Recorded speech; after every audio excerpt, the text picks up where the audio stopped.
Ayan guys, makita ko sa inyo yung aking check. Tatlo na to guys ha. Nasabihin mo, nagsinungaling pa ako eh.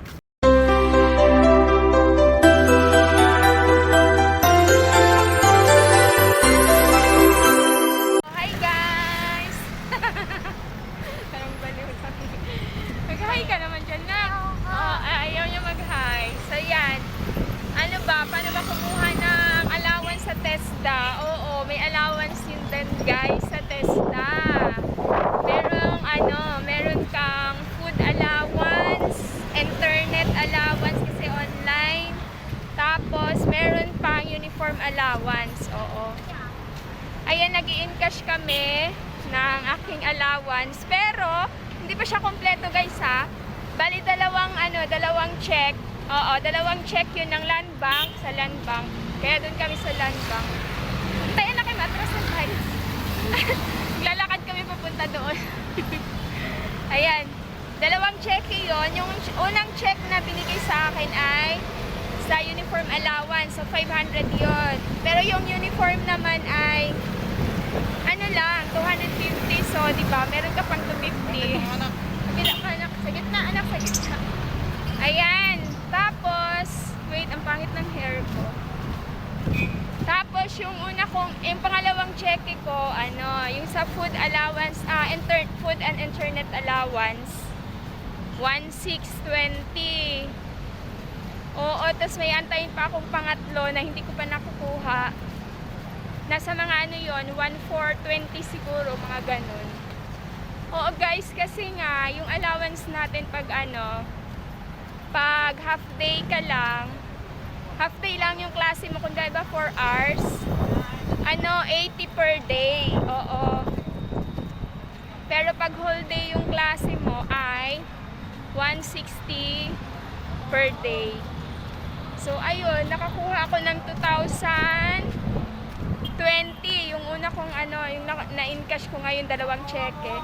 May charge per cheque, 50 pesos yung charge. Oo. Tapos, ayun lang. Dapat kailangan may dalawa kang ID. Ano ba yan? Ang hangin kasi dito, guys. Wait. Nasa Baclaran kasi kami. Kasi yung Land Bank, nandyan lang yan sa may Baclaran along the way. Tapos wait, ayan.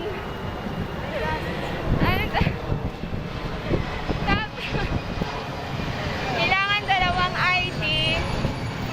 Yung dinala kong ID ay yung postal ID ko, tsaka ang higit ng tuta. Wait. Yung dinalang ID ko ay postal ID tsaka passport ko, dinala ko.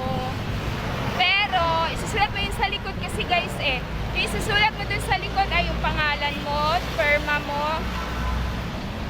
Tapos yung company name ay TESDA lang nilagay ko, and then yung contact number.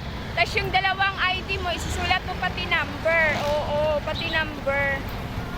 Tapos ayun na, binigay ko na, and then binalik lang sa akin yung ko. Binalik sa akin yung postal ID ko, then kinuha lang yung passport ko. Tapos yun, antayin mo na lang, and then medyo mga 10 to 15, 5 to 10 minutes, mga ganun siguro. Kasi baka i-verify pa nila yon, and then sa ibang window ko binigay for encashment, then tinawag ako sa kabilang window. So, ayun guys. At least, meron na tayong allowance, and then sabi ko, kasi nga yung pinsan ko na disgrasya, kawawa.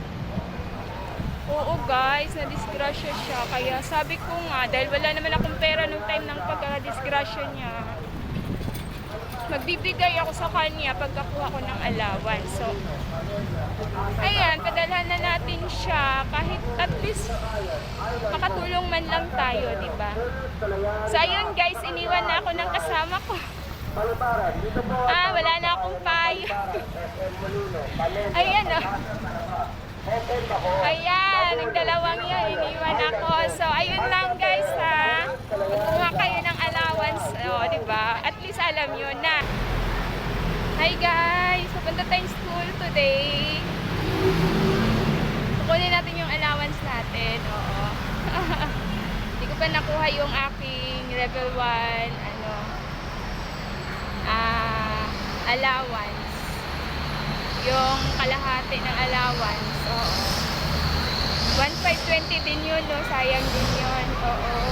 Kukunin ko and then yung 30% allowance ng level 2.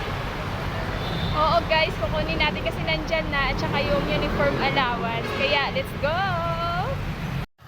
Ayan, papunta na tayo guys. Excited siya. Oo, wait lang ha. So, ayan guys, naglakad pa ako dito ha sa may golf banda yan.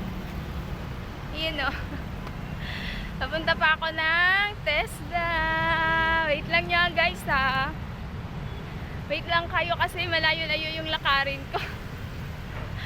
Oo, doon. Ipakita ko sa'yo yung aking makukuha. Oo, check ha. Saan ka pa? Nakapag-school ka na, nakapag-training ka na, may allowance ka pa. Saan ka pa guys? So, ayan guys, ang daming tao doon. Sabi kasi Christmas party daw nila. Kaso pinapakuha na ni Sensei yung yung allowance kasi baka mamaya mahirapan na doon kumuha lalo yung sa level 1. Kasi na yun parang anong tawag niya doon? Parang nababalik sa main office tapos matagal ulit babalik. Oo, kaya pinapakuha niya na. Ayun guys, sa EDSA. TESDA na ako ha. Ayan TESDA. So, ayan guys, nakuha ko na yung aking dalawang cheque ng level 2. Oo. Andito, ayan, may dala-dala pa akong isang, photocopy ng aking for claim ng level 1 kasi nasa building 8. Di ko alam saan ba yung building 8. Tatanong ko muna sa guard. Kasi nga, nung November pa yun, di ko nakuha. Oo.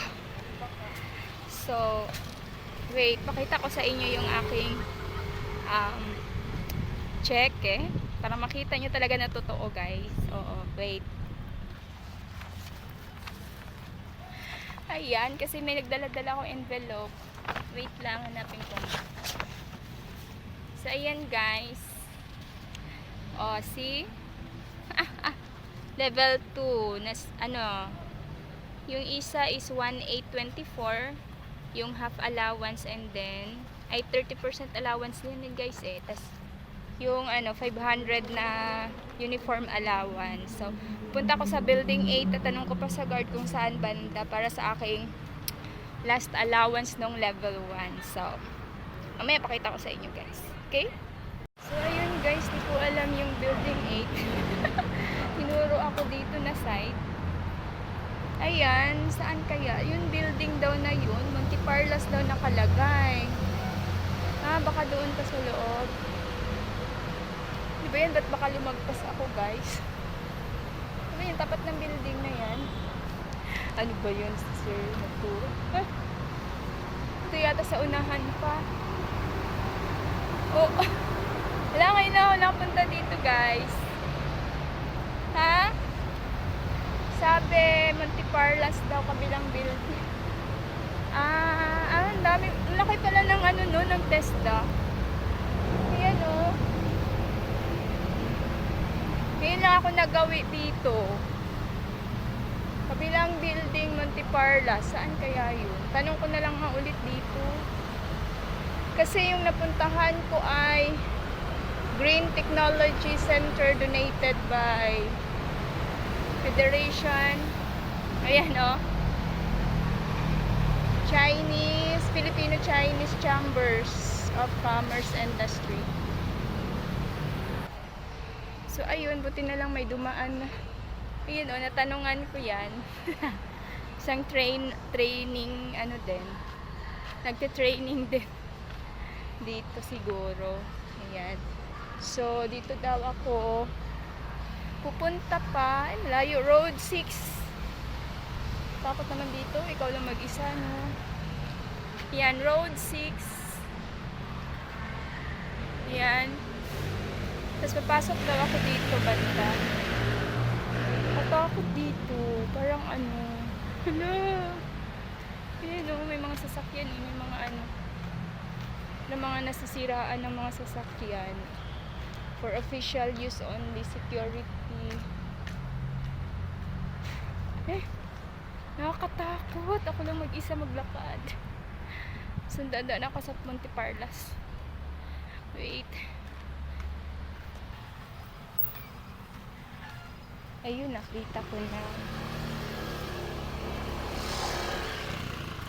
Ayun pala guys. Ayan nasa likod ko. Building 8, TESDA NCR, Monte Parlas District. Ayan, punta tayo dyan guys. Dyan tayo magka-claim ng ating level 1. Wait lang guys ha, papasok lang ako. So ayun guys, nakuha ko na siya. Ay, grabe kasi ang laki kasi dito guys. Walang ganong tao ba? Parang nakakatakot din, no? Maingay. Hindi, kasi nga sa laki ng mga building dito at saka ang dami. Parang hindi mo makita yung mga tao pero ang daming tao. Ayan. Dito pala guys, mas malapit pala kung galing kang NLSC. Kasi nandyan lang NLSC oh. Yan, Building 7 na tong dadaanan mo pala dyan. Ayan. NLSC nandoon. Ayun oh. Ayun oh, busy sila. Ang dami nila dyan. Parang Christmas party nga nila. Ayan, dito lang pala dadaan. Sa may dyan, sa may likuran banda, dyan.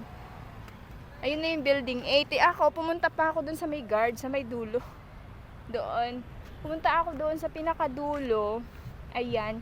Kaya doon din ako napadaan sa may yung road 6 nga. Pero bago sa road 6 sa may guard, road 10 yung dadaanan mo.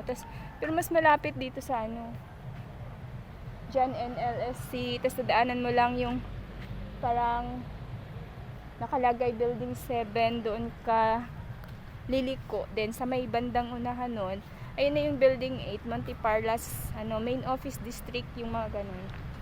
So, ayan, ipakita ko guys yung ko.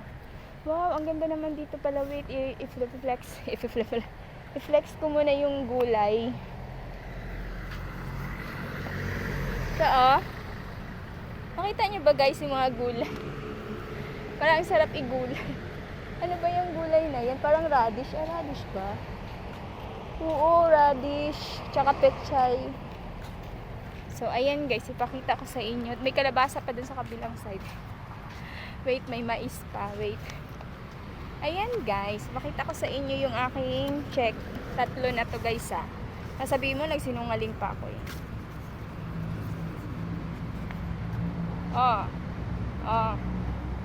3 na yan guys. Oo, diba? Nag-i-enjoy ka pa sa ano ba yun? Wait lang guys, nahirapan ako. Nag-i-enjoy ka pa sa training, may allowance ka pa. So, diba guys? O siya, mag-training na kayo guys. Guys, nakuha na ako ng allowance ko. Humirit pa eh. O yan, dito ako sa may NLSC. Thank you for watching guys. Bye!